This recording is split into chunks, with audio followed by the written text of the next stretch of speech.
So when you're about to do some foam rolling, there's a couple of things to keep in mind.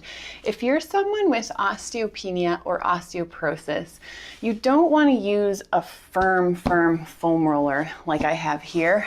Instead of the foam roller, you want to use a blanket that's firm. You can still use quite a firm blanket and roll it really tightly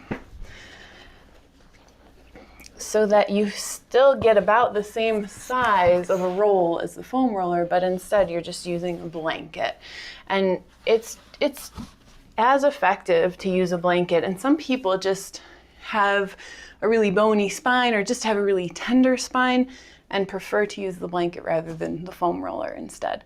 So I just want to make sure that you know that that's an option and that you shouldn't be using a foam roller if you have osteoporosis or osteopenia. So let's get started. I'm going to demonstrate using the foam roller, but know that you can use a blanket instead if you'd like. Or if you don't have a foam roller, it's a nice place to start. So when I lay onto the foam roller, I want to target for about between the shoulder blades. And it's usually a little closer to you than you think. So lying back, I keep the knees bent and the feet on the floor. So I'm right here between the shoulder blades. When I hold behind the head, I interlace the fingers and place them behind the head and just cradle the head so that it's comfortable. And you're not coming on here and just like rolling up and down on the roller. That's not really the technique we're going for. We're actually going for the approach of mobilizing one vertebrae on the other. And what that looks like is you just pick a starting point, and I like to kind of reach my shoulder blades forward so they kind of spread out of the way. So picking the starting point and just laying back over the foam roller. And what you'll notice, what most people do when they do this is they start to arch their low back. And we're not going for that. We're trying to keep the front ribs sinking down toward the floor and just finding the mobility in the upper back. And you might not go very far, and it might not be very comfortable at first. You keep it below a 5 out of 10 discomfort level though. You don't want to be like causing your nervous system issues. You don't want to be irritating your nervous system. You're just exploring what's it like if I keep the belly drawing toward the floor, keep the front lowest ribs drawing toward the floor, and just arch over the roller. And using your breath with this, keeping your exhales longer than the inhale, will help keep your nervous system calm. And then after I've done that about 10 or so times, I just roll one segment down. So when you roll up, your foam roller rolls down. And then the same thing here, and just might feel like a totally different story here.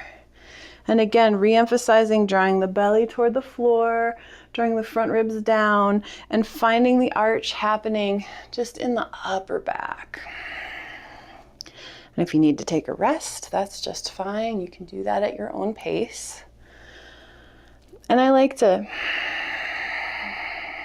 play with the breath, exhaling to arch over the foam roller a few times, and then inhaling to arch over the foam roller a few times, and just seeing which feels more restricted and maybe playing into that restriction a bit more. And then after about 10 or so times here, moving one more segment down. Now you're avoiding the low back. You don't want the roller to go to the low back. It stays where you have a rib cage, right? If you go below that, there's too much soft tissue and not rib cage support, and it's just not very healthy for your low back. So you're not going too low here. You're staying where there are still ribs. And then here, woo, is a whole different sensation. You have 12 thoracic vertebrae, but you're probably not going to be able to isolate every single one of them. If you had a smaller foam roller, perhaps, But you can just imagine one of the bones of your vertebrae moving over the other and then rolling down and doing that at the next segment. Okay, so we do this a few times at each segment, breathing mindfully. And then when you come above the segment you started at, I feel like I can go maybe one segment above where I started at and revisit here, breathing. But when you get higher toward the neck, and you're never going to go on the neck, same idea with the low back, you're only staying in this thoracic region. But when you get higher up, you might find that lifting your hips off of the floor enables you to find that mobilization a little bit more easily. And then going up one more segment.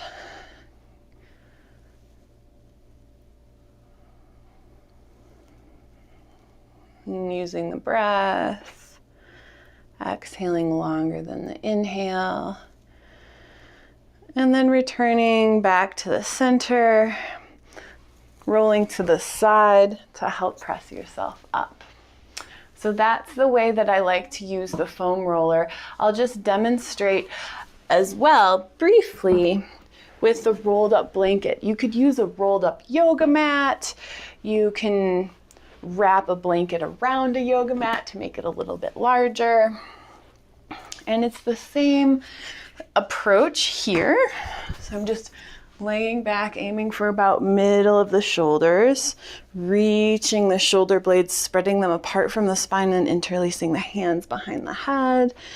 And just exhaling longer than the inhale to explore the mobility at each level. So I can roll, and it's a little harder because the blanket doesn't roll, so it's more of a scoot down to find the next segment, and do about 10 or so breaths at each segment. And same thing, once I get up higher with the blanket between my shoulder blades up high, lifting the hips and finding the movement that way. And then same deal, you can roll to the side to press yourself up to seated once you're through.